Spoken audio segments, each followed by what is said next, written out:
Biz O'zbekistonda o'zimizni o'z uyimizdagidek his qilyapmiz. Oila a'zolarimiz bilan birga bo'lish biz uchun katta baxt. O'z faoliyatimni Ichki ishlar vazirligida politsiyachi sifatida boshlaganman.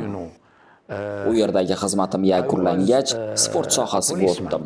Hozirda biz sportda ham, Qatar parlamentida ham faoliyat yuritamiz.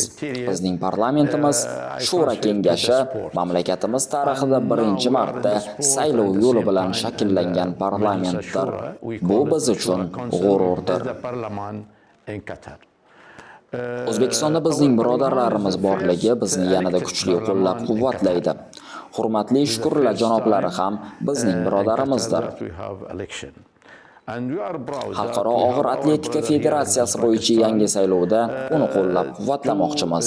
Inshaalloh u ijodiy kengashiga a'zo bo'ladi.